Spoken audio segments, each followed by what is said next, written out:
Hi, welcome to my office. This is day 32 of 90. Day 32 of 90, yes, because the dance between ego and soul continues beyond 30 days. If you want to experience it with me and play, dance with me, then just comment tag me below. And there's no structure to this commitment for a whole 90 days, and we're on day 32. The goal is to play with what that means within ourselves, to be in a constant dance between the mind and the heart, between the intuition and the logic, and to just see and be aware of which energy controls or has power over another, and if that is in service to us and to who we're here to be in life and in our bodies. And so what I want to express today is that I think I'm addicted to attachment. I think we're all addicted to a certain way, a certain attachment, whether it's an attachment to fears, an attachment to worry, an attachment to overthinking, an attachment to doing, an attachment to accomplishment, an attachment to needing outside validation, whatever it is. The attachment comes from a deep ingrained conditioning that we just can't let it go. It's just part of how we operate through life. And it doesn't make it bad or wrong. What gets to happen is that when we are in awareness that we are in this attached energy to a specific way to operate and move through life, it just blocks us from feeling and being more open and attracting more flow in our life. So here's the awareness for today that I've had, which I've had before, but you know how there's these days where all of a sudden the awareness just is it's like at a different level. It just becomes like more real and more true. The awareness that I got is that I'm attached to doing the right thing. I'm attached to doing the right thing. Here's what this looks like. And a powerful question that I was asked today was, when did this start? When did I start the attachment to needing to do things right? And the first thing that came to me is when I was in university, it was like the first time that I was in an English class to the level of university. And I got a C minus in my English written test. And I'd never gotten a C minus in my life. And so there was part of me that was insulted and that felt like, wait, wait a minute. What am I doing with a C minus? What? And I started making that wrong. And I got tutoring and I eventually got better.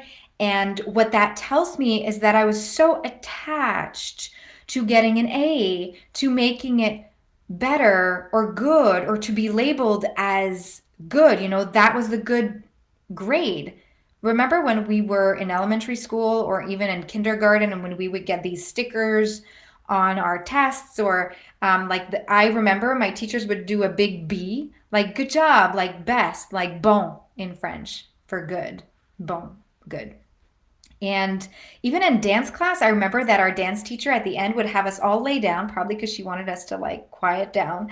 And then she would put a sticker on our hand. It was like another symbol of like, you did a good job, you know, well done.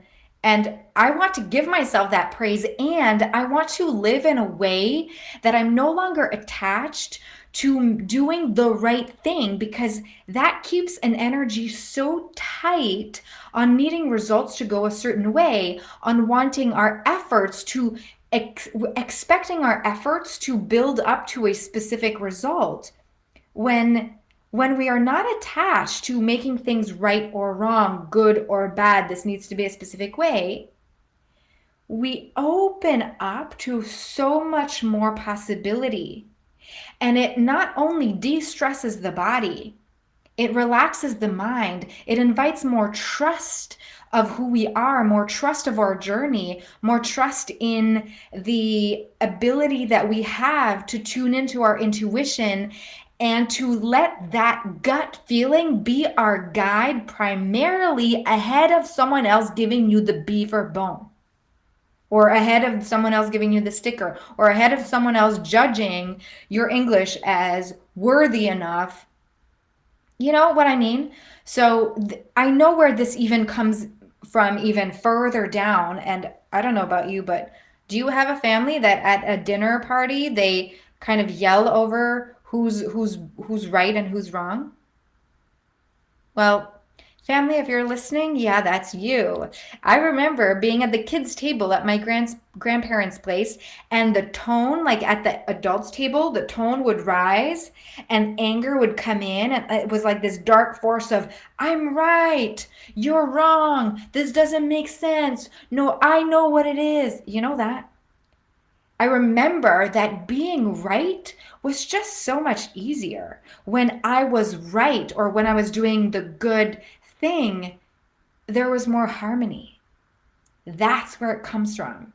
So I'm really grateful for this awareness today because now I'm committing to stopping that pattern and to therefore choosing harmony outside of the attachment to this needs to be right or this needs to be wrong. What if our intuition is so unique that it can't even be labeled as right or wrong?